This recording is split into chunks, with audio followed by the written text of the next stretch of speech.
안녕하세요. 저는 서울 아산병원 사회복지팀에 근무하는 가정의학과 전문의 전성훈이라고 합니다.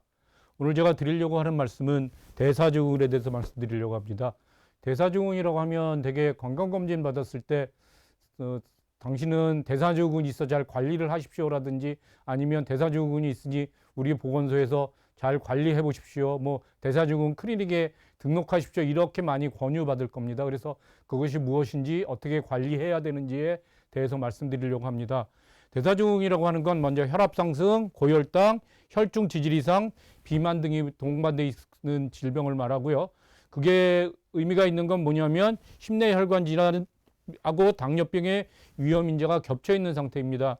그 다음에 이것들이 동맥경화의 위험을 높이고 그 다음에 암 사망률과 암 발생과 암 사망률을 높이게 되어 있습니다. 그래서 제일 중요한 건 조기에 발견해서 생활 습관을 교정하면 대사증후군으로 인해서 생길 수 있는 동맥경화라든지 아니면 당뇨병 같은 걸 예방하실 수 있습니다. 정의를 보면 먼저 복부 비만인데 허리둘레가 남자는 90cm, 여자는 85cm 이상인데 남자 같은 경우에는 허리 36인치, 여자는 34인치 이상 됐을 때 복부 비만이라고 정의하고요. 고혈압은 130에 85 이상을 말하는데 고혈압약을 복용하는 경우에는 고혈압이라고 진단합니다. 고혈당은 공복혈당이 100 이상 되는 것을 말하고 당뇨약을 복용하고 있다면 이것도 역시 고혈당이라고 진단합니다. HDL 콜레스테롤이 우리 몸속에서 아주 고운 콜레스테롤인데 이것이 감소했을 때 우리 몸속에 보호하는 효과가 없어서 남자는 40 이하, 여자는 50 이하에 해당됐을 때 문제가 된다고 생각합니다. 그 다음에 중성지방이 증가하는 걸 얘기하는데 150 이상 됐을 때 중성지방이 양성으로 보고 그 다음에 중성지방을 떨어뜨리는 약물을 먹고 계실 때 문제가 있다고 봅니다. 이 5가지 중에서 3가지 이상이 해당됐을 때 그런 사람을 가지고 대사증후군에 해당된다고 말씀드릴 수 있겠습니다. 대사증후군에서 제일 중요한 건 인슐린이라고 하는 호르몬인데요. 인슐린이라고 하는 호르몬은 당뇨에서 제일 중요한 역할을 하고 췌장에서 분비되는 호르몬입니다. 우리가 실제로 인슐린이나 호르몬이 하는 역할은 우리 몸속에서 그 혈관에 있는 혈당들을 우리 세포 안으로 들어가게 해서 혈당을 사용하게 해서 혈당을 떨어뜨리는 역할을 하는 그런 우리 몸속에서 제일 중요한 당뇨에서 제일 중요한 역할인데요.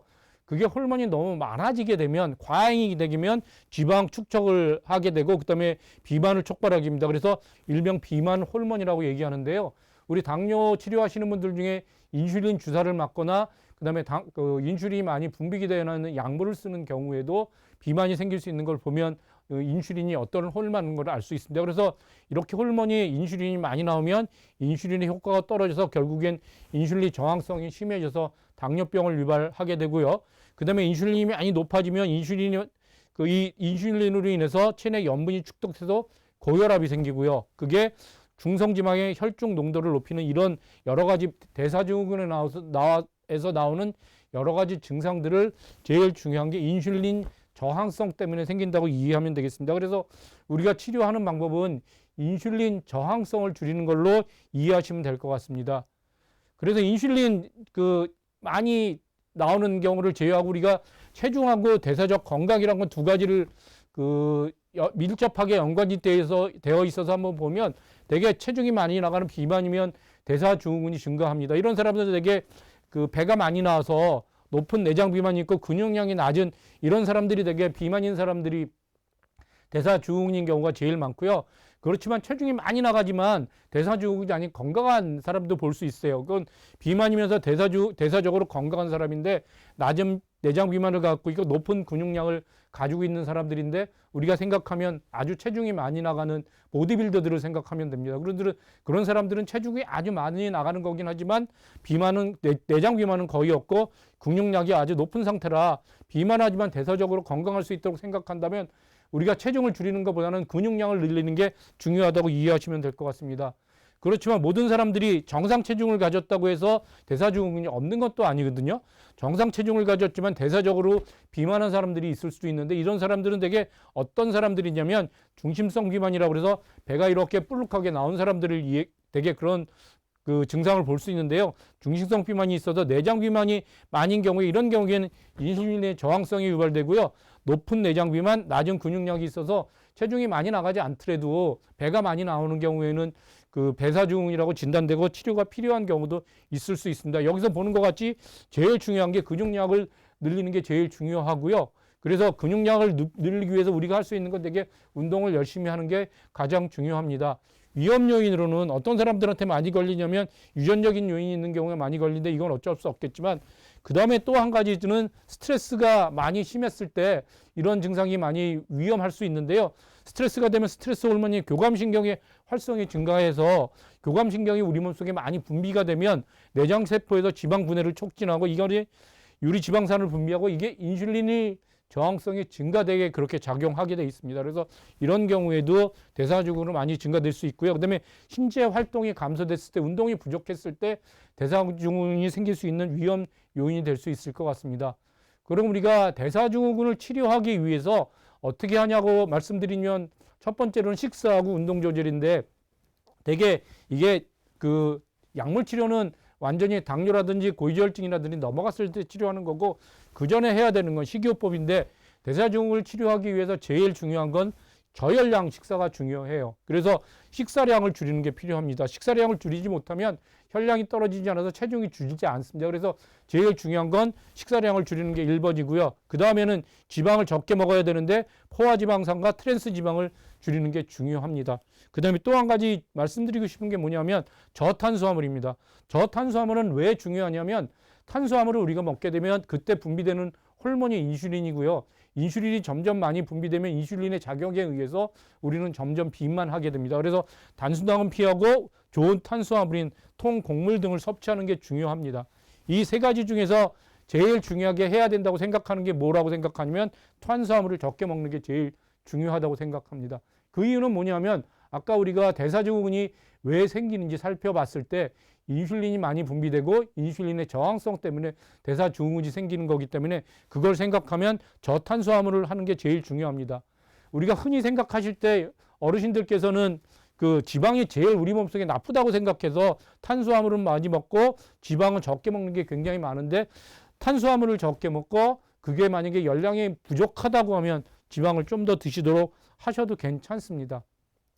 그래서 이거는 일반적인 대사증후군이 아니라 우리 65세나 70세가 넘는 어르신들에게만 해당되는 그런 건강한 식사가 무엇인지에 대해서 말씀드리면 다양한 구성의 식사를 여러 가지가 있는 걸 먹어야 되는데 제일 부족한 게 단백질이니까 단백질하고 탄수화물, 지방, 비타민, 무기질, 칼슘 이런 것들이 모두 들어있는 음식을 드시도록 하셔야 하고요.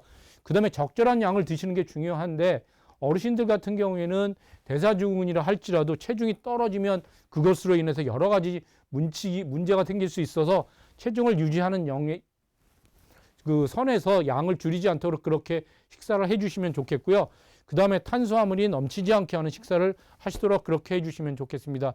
균형 잡힌 식사라고 하는 건 우리 몸속에서 부족한 게 제일 조약한 게 칼슘하고 단백질이니까 이게 부족하지 않게 식사를 하시는 게 중요하십니다. 우리 한번 퀴즈 한번 내볼까요? 이쪽 거하고 어느 게 더 건강한 식사라고 생각하세요? 어느 게 다 균형 잡힌 식사로 생각하실까요? 여기에는 지금 밥, 콩나물국, 시금치, 그 다음에 감자튀김, 김치고요. 여긴 지금 미역국, 그 다음에 갈치튀김, 쌈채소가 왔어요. 흔히들 생각하실 때는 이게 지금 채식 위주로 한 식단이라 이게 다 우리 건강에 좋지 않을까 하고 생각하시는 경우가 많으실 것 같은데요. 실제로는 이쪽이 불균형적인 식단이고 이쪽이 균형적인 식단이에요. 왜냐하면 우리가 먹어야 될 게 탄수화물, 단백질, 채소인데 여기엔 지금 단백질에 해당되는 게 아무것도 없어요. 그래서 우리가 식사를 줄인다고 해도 여기 있는 것처럼 탄수화물, 단백질, 채소를 다 먹게 이렇게 여러 가지 식단이 생기는 걸 주의하시게 이렇게 식사를 하시도록 하시는 게 중요하시고요. 또 한 가지 중요한 게 뭐냐면 우리 어르신들이 영양 과잉보다는 영양 부족이 제일 그 문제가 될 수 있는데 제일 부족한 영양분이 뭐냐면 칼슘, 비타민 D, 단백질이에요. 그래서 이거를 가능하면 많이 드시도록 노력했으면 좋겠는데 여기엔 거기에 해당되는 음식이 하나도 없으세요. 그래서 이걸 잘 드시도록 저렇게 단백질이 충분하게 들어갈 수 있도록 그렇게 해주시면 좋겠고 그 다음에 이건 한 끼 식사지만 칼슘하고 그 다음에 그 비타민 D 이거를 하기 위해서는 우유나 이런 것도 또 많이 드시도록 그렇게 하시도록 노력해 주시면 좋겠어요. 그 다음에 하는 거는 운동이 중요한데요. 운동은 우리가 어떻게 해야 되느냐? 일주일당 150분에서 300분이 최하사예요. 그래서 하루에 50분씩 일주일에 5번 이상 운동하시는 게 좋겠고, 이거는 최하니까 그 다음에 우리가 많이 좋다고 알고 있는 그냥 서서히 걷는 거, 산책하는 거는 운동이 조금 부족하세요. 운동이라고 하는 거는 우리 몸속에서 땀이 날 정도로 했으면 좋겠어서, 그래서 빨리 걷기나 자전거 타기, 수영 연습하는 정도 이렇게 땀이 나고 조금 힘든 듯한 운동을 하시도록 그렇게 노력해 주시면 좋겠고요. 그 다음에 더 운동을 열심히 하셔가지고 이런 운동보다 더 잘하실 수 있다면, 이게 지금 고강도 운동을 일주일에서 60분, 150분 조금 적게 하셔도, 운동을 아주 센 거를 하면 조금 적게 하셔도 되는데, 그게 되게 등산, 배드민턴 시합, 조깅, 줄넘기에서 이거는 이렇게 하실 수 있으면 이렇게 운동을 아주 조금 세게 하시면 제일 좋겠지만, 이게 안 되면 집에 있거나 아니면 뭐 무릎이 아프시거나 이래서 운동이 안 되면 한 번에 최소한 10분 이상 운동하시는 걸 여러 번 하셔서 하루에 몇 번씩 하셔서 하시는 것도 도움이 되실 수 있고요. 그 다음에 이것도 안 되면 신체 활동 증가도 도움이 된다고 표시했는데, 이런저런 운동이 다 안 되고 힘들고 집에만 있게 되고 이렇게 되면 집안일 하시는 것조차도 운동에 도움이 되시니까, 하실 수 있으면 신체 활동 어떻게든 움직이시면서 이렇게 할 수 있도록 그렇게 노력해 주시면 좋겠습니다. 그 다음에 말씀드린 건 담배 끊는 거하고 술 안 드시는 건데요. 담배는 동맥경화하고 혈전 생성을 촉진시키고 인슐린 저항성을 악화시킨다고 알려져 있어서요. 반드시 금연이 필요합니다. 이게 지금 동맥경화, 결국에는 우리가 당뇨병하고 그 다음에 그 대사증후군을 결국엔 동맥경화하고 당뇨병을 예방하기 위해서 그럼 치료하는 건데, 흡연이 동맥경화에 아주 심한 원인이 될 수 있어 담배 끊는 게 아주 중요하고요. 그 다음에 음주는 하면 하실수록 심혈관 질환의 위험도를 증가시키니까 금지가 꼭 필요하다는 걸 알아주시면 좋겠어요. 제가 여기까지 말씀드렸는데요.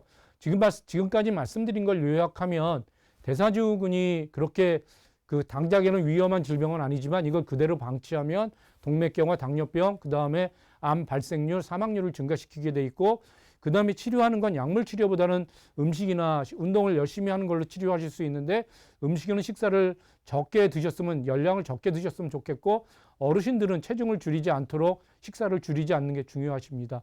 그 다음에 인슐린이 중요한 역할을 하기 때문에 인슐린이 많이 분비되지 않도록 탄수화물을 많이 드시지 않고, 가능하면 그 단백질을 많이 드실 수 있도록 노력해 주시면 좋겠고, 운동은 우리가 할 수 있는 만큼 어떻게든 하셨으면 좋겠고요. 할 수 있으면 일주일에 300분 이상 좀 더 센 운동을, 땀나는 듯한 그런 운동을 하실 수 있도록 노력해 주시면 좋겠습니다. 경청해 주셔서 감사합니다.